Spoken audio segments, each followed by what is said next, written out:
new series this morning on prayer. I think it's a great next step after Fever Pitch, and because I suspect that prayer for all of us is one of those things. If you're anything like me, that we love doing, we want to do better, but we struggle to do either enough or well enough.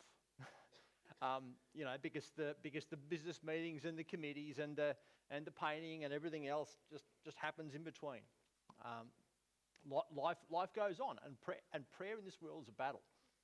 I'm calling it the wonder and mystery of prayer, because as much as prayer is I think an invitation into the divine with God and into what maybe one of the most primary spiritual weapons that we as the church have got to use, it's also a mystery you'll never quite understand, isn't it?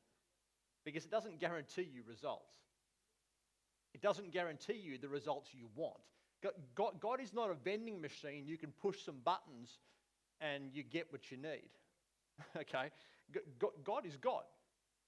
God ultimately works his purposes out like that last song was saying, his way. And it's not quite something we can ever understand.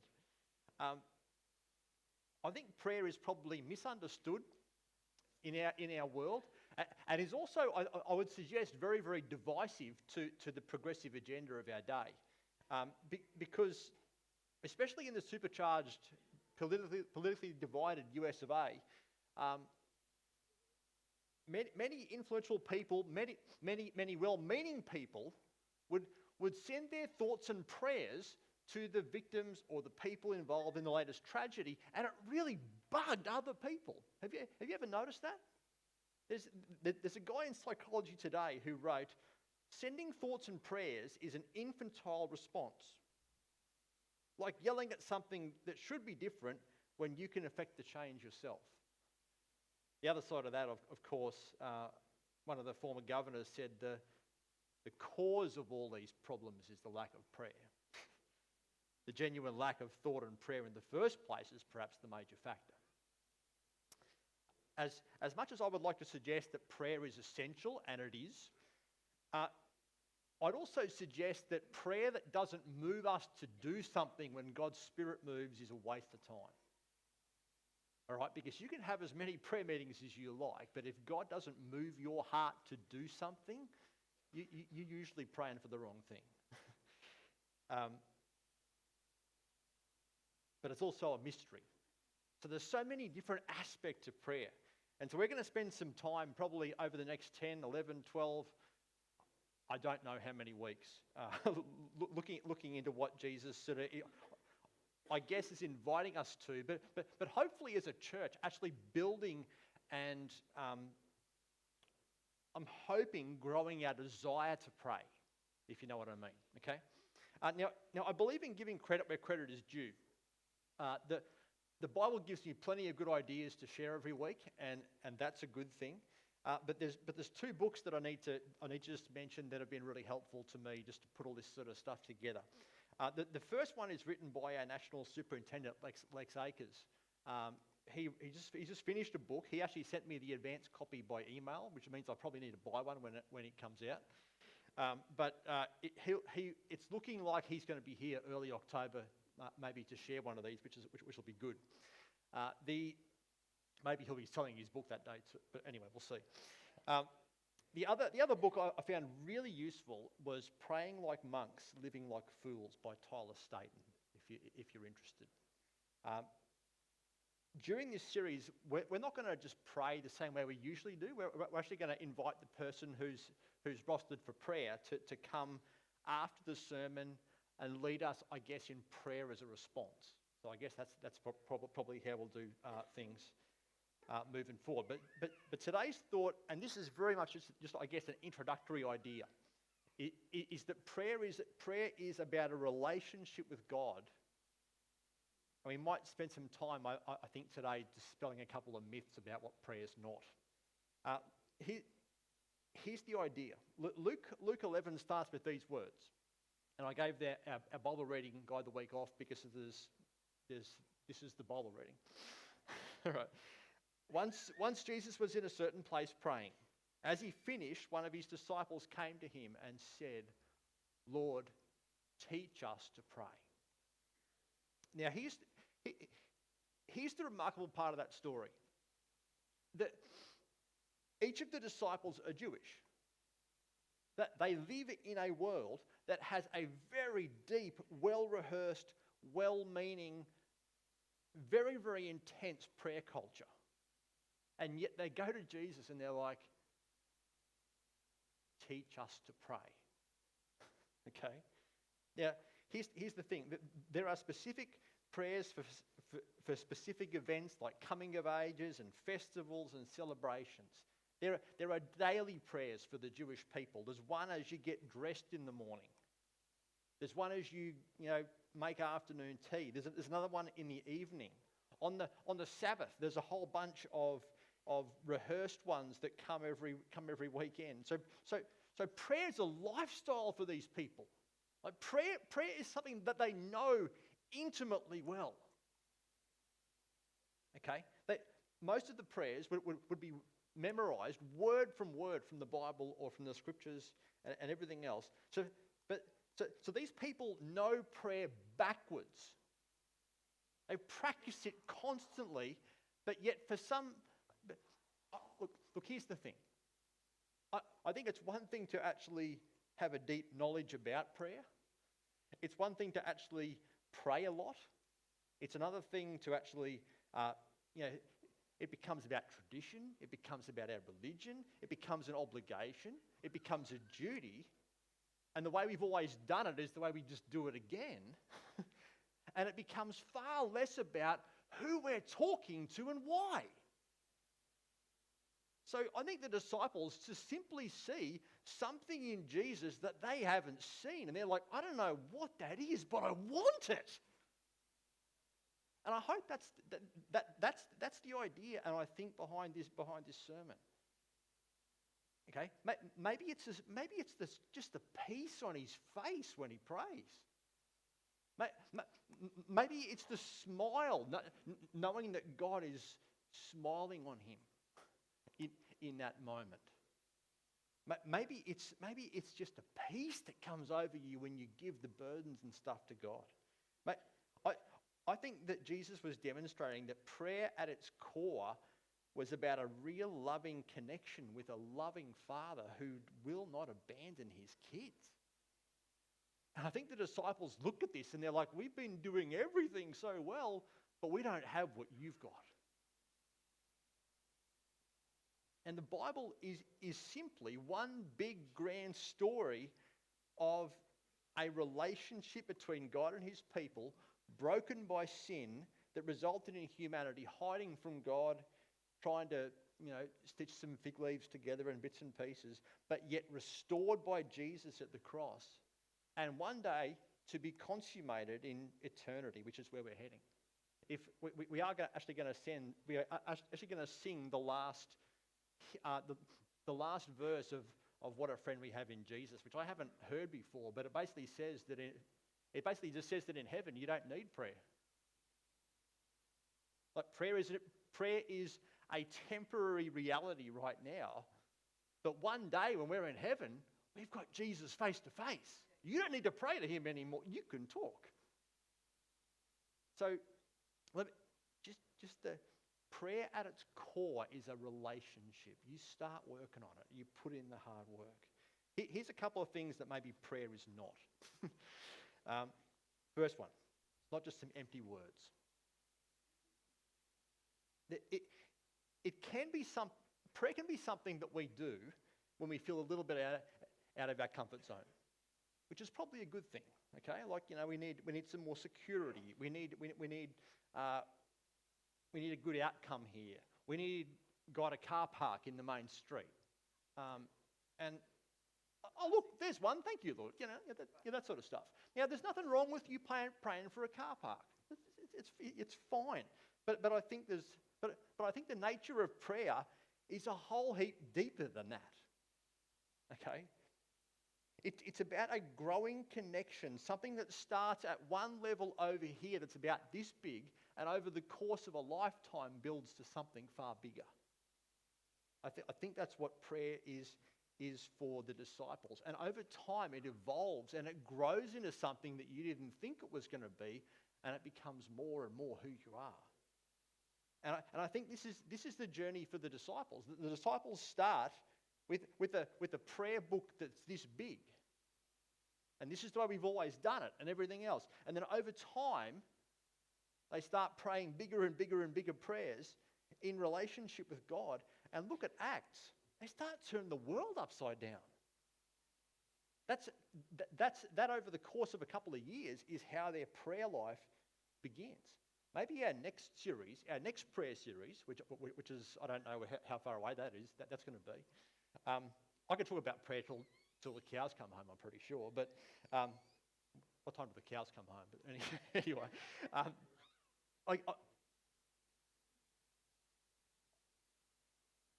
I think the journey is the same for all of us.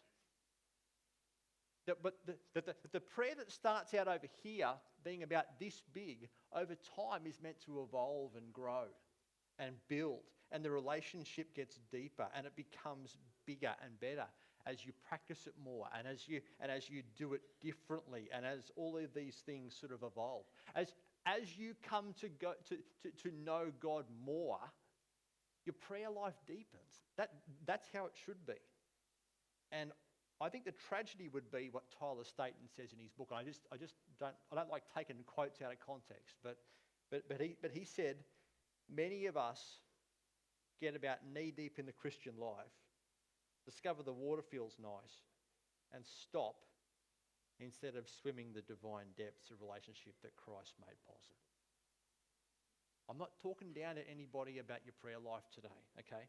But I think I just want to suggest that it starts over here and it's meant to build.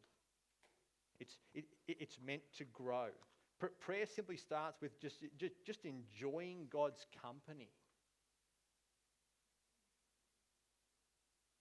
Prayer starts with enjoying God's company, enjoying the time. Trust that as you grow and over time, like the disciples, that your prayer that starts over here and your prayer life is actually going to deepen. That's what it should be doing.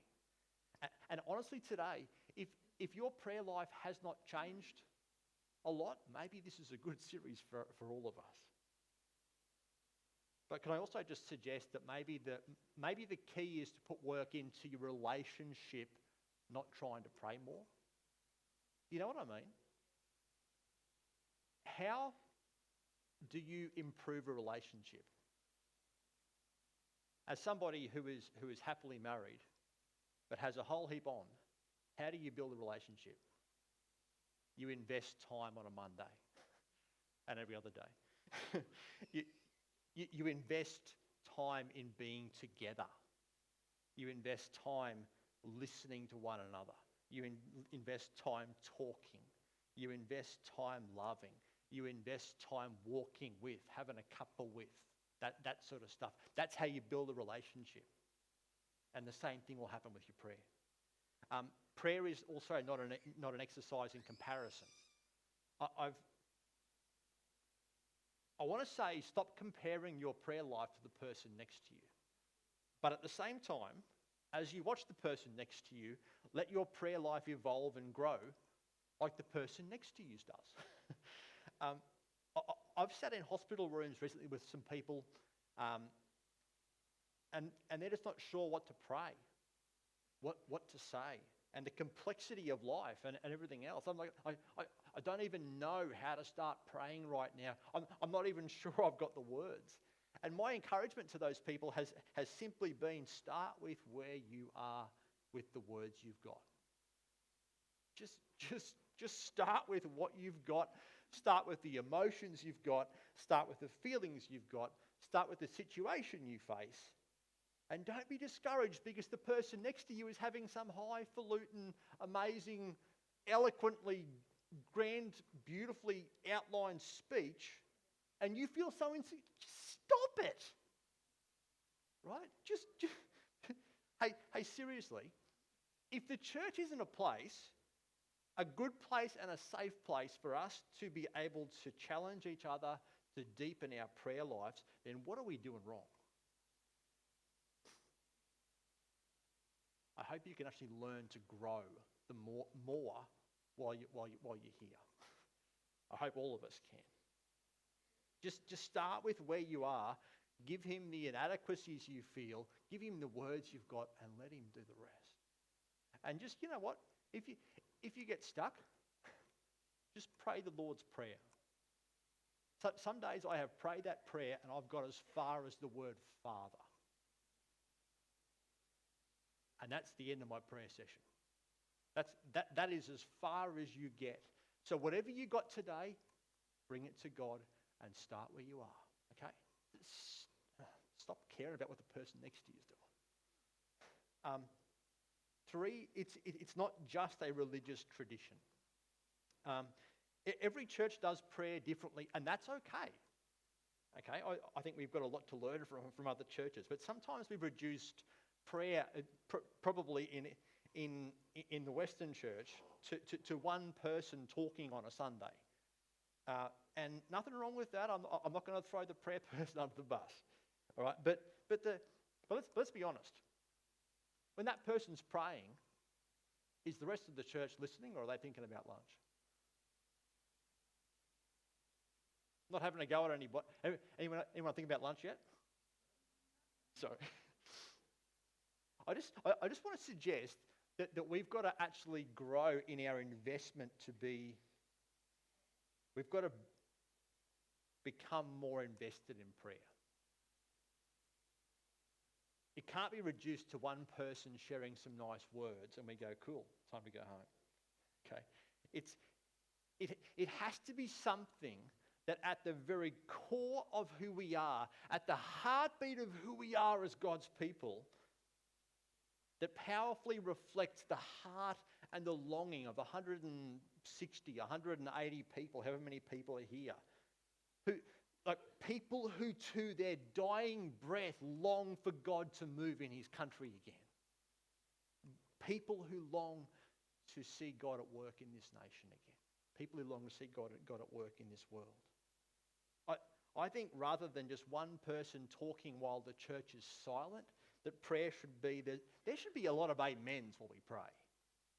Everyone okay? There should be tears. There should be emotions. Because it's got to come from a place of desperation. If your prayers don't come from desperation, they're not going too far. Now, I'm not downgrading for a second the role of one person leading the church. Maybe in the semi-organised nature of our Western church, we've missed the model of prayer in Acts that turned the world upside down. I think in Acts you've got a whole community who, when life became complex and things became hard, they just started praying not for themselves and not for their ease of life. They started praying for God to use them in his mission. They just started praying for boldness to be his hands and feet. And funny enough, God started answering. Now, prayer must become the passionate heartbeat of a whole community longing for more of heaven to come to earth, more than what one person can share on a Sunday. That probably isn't as well thought out as I'd like it to be, but do you understand what I'm talking about? I'll take that as a yes. Last one. It's not an obligation, okay? There is an undercurrent, I think, in Christianity that wants to reduce prayer to an obligation. You just got to do it, right?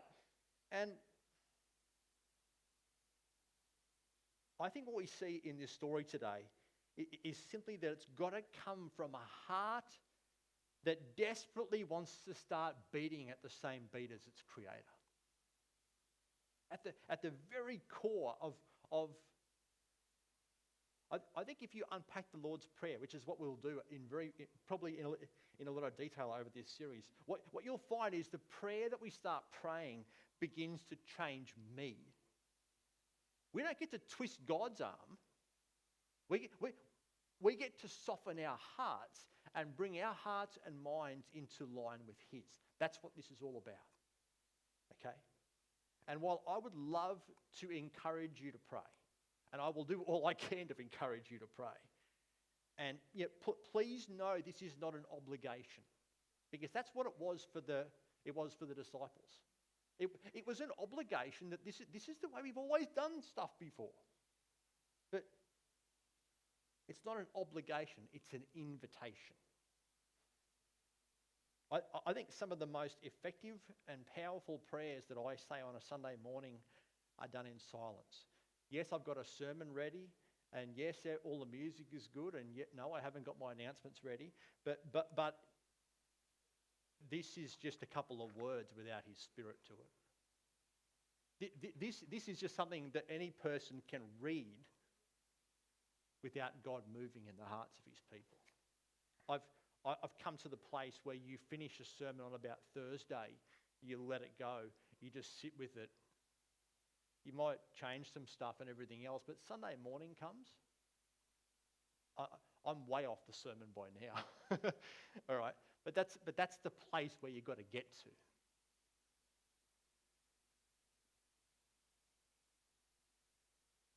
Richard Foster said, for the great explorers on the frontiers of faith, prayer was not an obligation tacked on to the periphery of life. It was their life. It was their most productive work. Nothing else draws us closer to the heart of God. Prayer is not a button to be pushed. It's not an arm to be twisted. It's not a formula to be mastered. It is a relationship with a God who longs to be in relationship with you. And it is, I think, fostered by a joyful expression of a heart transformed by closeness with its Creator. And I would simply just ask you today, I guess, if you think back over the last handful of prayers that you've prayed, how much time elapses between them? How often do they happen? Under what circumstances do they happen? Are the prayers about you, or are they about Him? Is it just a download of the latest lot of information that God might already not be aware of, or is it actually coming to Him, listening for an answer, and just the next step? Do your prayers reflect the depth of relationship of a God that you know, or are they just written in a book somewhere? And if not, I guess my request is just simply, what is it that stands in the way of you knowing Him a little bit better? Sometimes I think the joy of walking with God, one thing at a time, gets swallowed up by the fever pitch life to the extent we don't know how to stop.